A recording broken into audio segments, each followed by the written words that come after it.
जय श्री राम, जय श्री कृष्णा, राधे राधे। मेरे सभी प्रिय सनातन भाइयों और मेरे सभी भारतवासी भाइयों और भारत से बाहर रह रहे सभी धर्म, सभी मजहब, सभी पंथ और सभी लोगों के लिए मैं ये वीडियो लेकर के आया हूँ।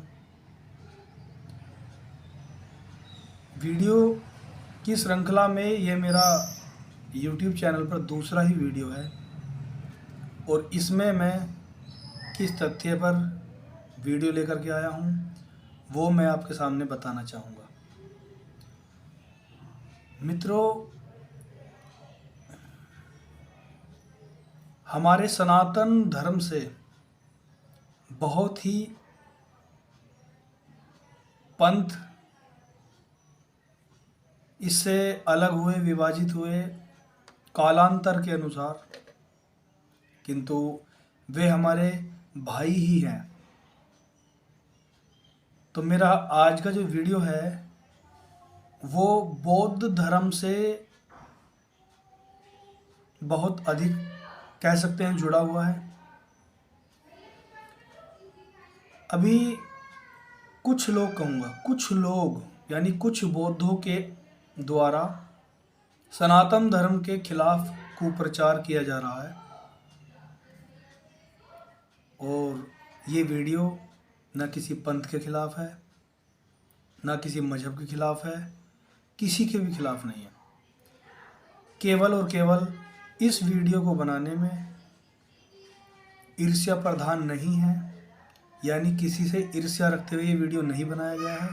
केवल और केवल कुछ सत्य तथ्यों को सामने रखने की कोशिश की गई है। इसमें बहुत सारे विद्वान, उनके द्वारा लिखी हुई किताबें, ग्रंथों सभी का सहारा लिया गया है। यानी किसी एक विचार या किसी एक तर्क मुद्दे पर के हिसाब से, किसी एक मत के अनुसार ये वीडियो कतई नहीं है।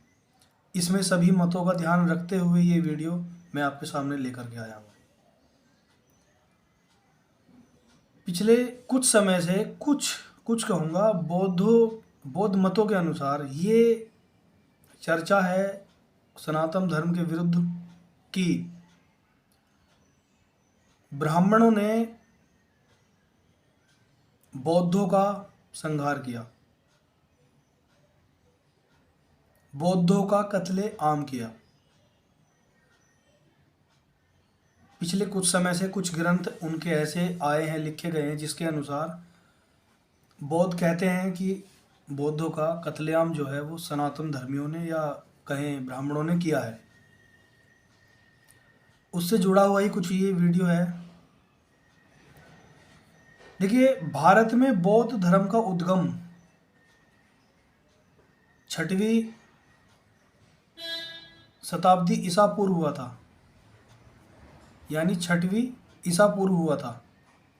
किंतु कालक्रम में भारत में लगभग एक समय ऐसा भी आया कि जब बौद्ध धर्म समाप्त सा हो गया था। विश्व के अन्य भागों में इसका प्रचार और प्रसार होता रहा, किंतु भारत में बौद्ध धर्म को प्रचार प्रसार में कमी आई थी, या कहें कि ये समाप्त सा हो गया था।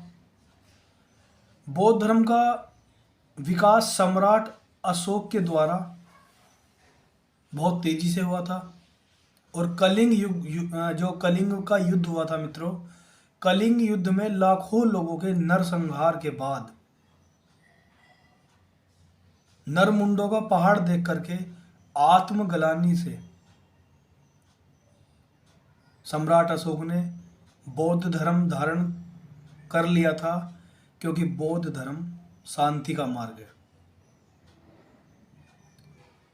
और अपितु उन्होंने ना ही केवल इस धर्म को धारण किया, बल्कि इसे राज धर्म भी बना दिया। बाद में चीन, Japan, Shyam, Lanka, Afghan, Singapore, Thailand और पश्चिमी एशिया में भी के लगभग सभी राष्ट्रों में ये फैल गया। कुछ विद्वानों का मत है कि बौद्धों के नैतिक आचरण के पतन होने से बौद्ध धर्म का पतन शुरू हुआ। लेकिन मित्रों, ये सत्य नहीं है, क्योंकि अगर यह सच होता तो बौद्ध धर्म, यहाँ तक कि जापान के अंदर बौद्ध धर्म प्रचुर मात्रा में बौद्ध धर्म है। यदि ये सत्य होता कि बौद्धों के नैतिक आचरण के पतन होने की वजह से बौद्ध धर्म का पतन हुआ, तो ये कहना गलत होगा, क्योंकि जापान इतना विकसित देश ना होता। प्रत्येक धर्म, मजहब, पंथ की जो शुरुआत है वो अच्छे उद्देश्यों से ही होती है, लेकिन बाद में तरह तरह के लोग स्वार्थवश उसमें प्रवेश कर जाते हैं, जिससे धीरे धीरे उसमें भ्रांतियां आ जाती हैं। भारत में बौद्धों के समकालीन वैदिक धर्म में भी पशु बलि होने से वैदिक धर्म से बौद्ध धर्म की प्रतिस्पर्धा एक कारण भी है इसका। बौद्ध काल में न केवल बृहद विकास देखा, बल्कि सशक्त केंद्रीय सत्ता भी देखी है। भारतवर्ष अध्यात्म व ज्ञान का केंद्र, राजनीतिक व आर्थिक विकास भी बहुत हुआ।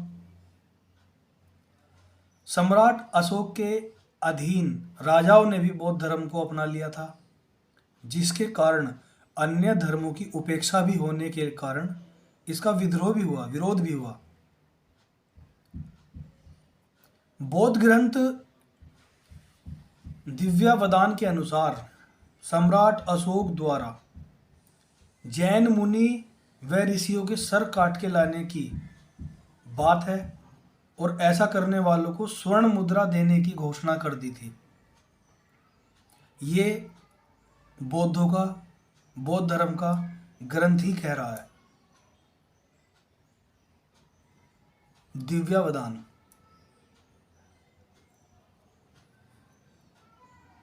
राज दरबारों में बौद्धों को उच्च स्थान प्राप्त था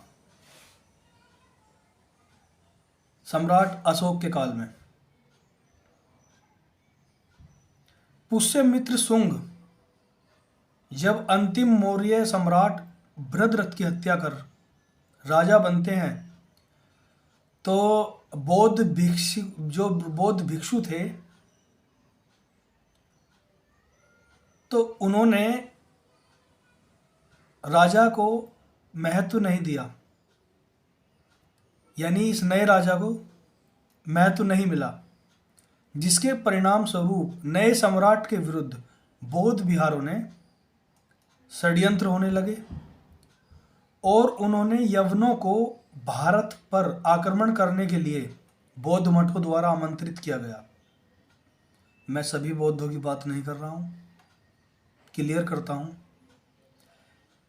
कि नए सम्राट के विरुद्ध विद्रोह करने में, कि नया सम्राट है इसको स्वीकार नहीं किया गया। कुछ बौद्ध विहारों ने, कुछ बौद्ध मठों ने इसका षड्यंत्र करके जो यमन थे, यमनों को भारत पर आक्रमण करने के लिए आमंत्रित किया। परिणाम स्वरूप पुष्यमित्र शुंग ने फिर से यमनों को सिंधु नदी के पार खदेड़ दिया, भगा दिया, और कई बौद्ध मठों को नष्ट कर दिया। जी हाँ, पुष्यमित्र शुंग ने कई बौद्ध मठों को नष्ट कर दिया।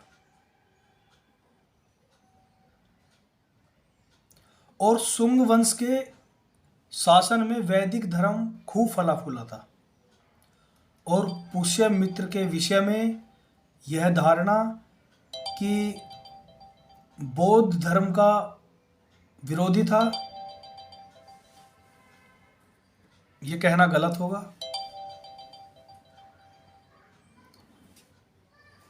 ये कहना मित्रों गलत होगा कि वो बौद्ध धर्म के विद्रोही थे। ऐसा नहीं है, क्योंकि यह सत्य प्रतीत होता भी नहीं है। क्योंकि पुष्यमित्र शुंग ने बौद्ध भिक्षुओं के सर काट कर लाने की बात कभी कही नहीं है, ना घोषणा की है।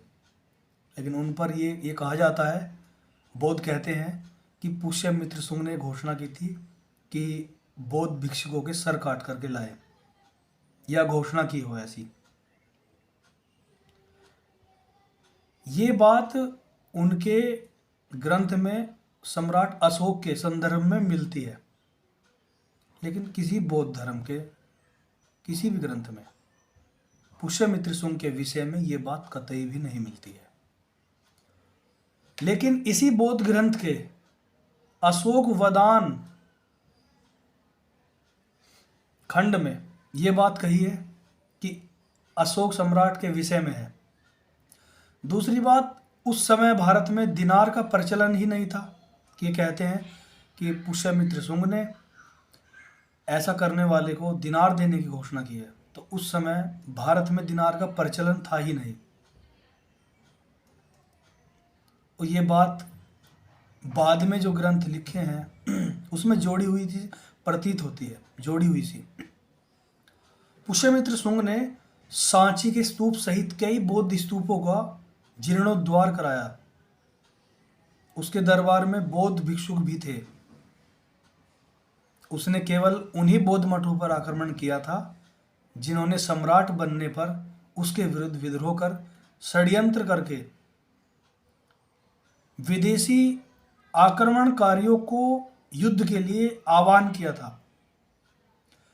शुंग वंश के पश्चात कई बौद्ध राजा हुए जिनके राज में बौद्ध धर्म बढ़ता रहा। कनिष्क के शासन काल में बौद्ध संगीति भी बहुत प्रसिद्ध हुई, यानी बौद्ध संगीत। बौद्ध धर्म में भी वैदिक धर्म की भांति ही मूर्ति पूजा, कर्म कांड का अधिकाधिक प्रचलन व ग्रंथों का संस्कृत में अनुवाद शुरू होता गया। जो आज उनके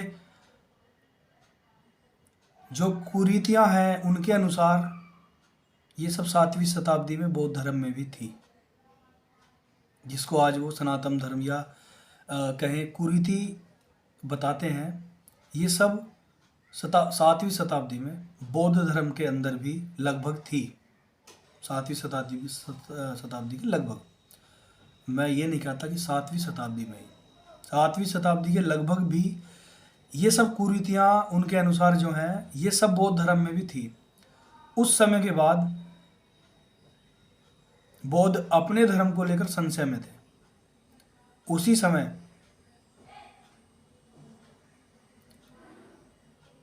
समय में भट्ट व आदि शंकराचार्य जैसे विद्वानों ने मीमांसा व वेद जैसे दर्शनों का प्रतिपादन कर वैदिक धर्म को आगे बढ़ाया।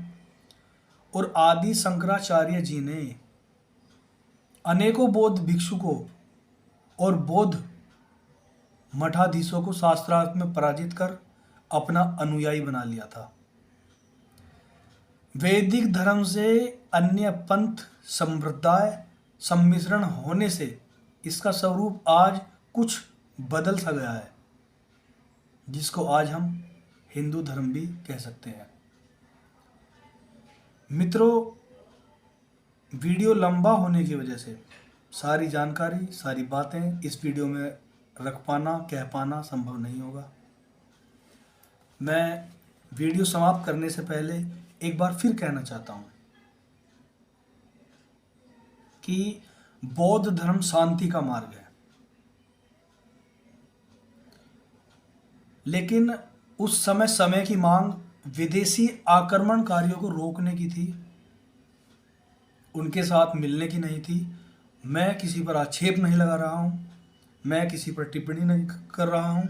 मैं सिर्फ इतना कह रहा हूँ कि पुष्यमित्र शुंग ने के रहते किसी भी विदेशी आक्रमणकारी ने हिम्मत नहीं की, और यदि आक्रमण किया, जो कि मैंने आपको विवरण भी बताया, कुछ बौद्ध मठों और बौद्ध भिक्षुओं के कारण विदेशी आक्रमण हुए और कुछ ऐसे राजा भी हुए जिसकी मैं इस श्रृंखला के अगले वीडियो में संक्षिप्त से बताऊंगा कि जिन राजाओं ने भारतीय अध्यात्म और ज्ञान के लिए अपना बहुमूल्य योगदान भी दिया है और निर्माण भी कराए हैं,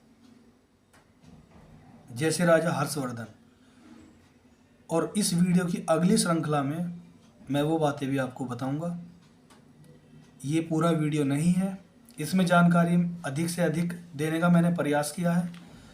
यदि आपको जानकारी थोड़ी भी अच्छी लगी हो, 10% लोग भी अगर मेरी बात से सहमत हों, तो मैं अपने आप को बहुत ही कृतार्थ समझूंगा, अपने आप को भाग्यशाली समझूंगा। आप मुझे सपोर्ट करें, मुझे कमेंट करें, मुझे प्रोत्साहित करें, ऐसे ही वीडियो मैं आपके सामने लाऊं। लाइक करें, शेयर करें, ताकि आप लोग भी सब्सक्राइब करें और अपने चाहने वाले सनातन मित्रों से भी सब्सक्राइब करवाएं। जय श्री राम, जय श्री कृष्णा, बोलिए सनातन धर्म की जय।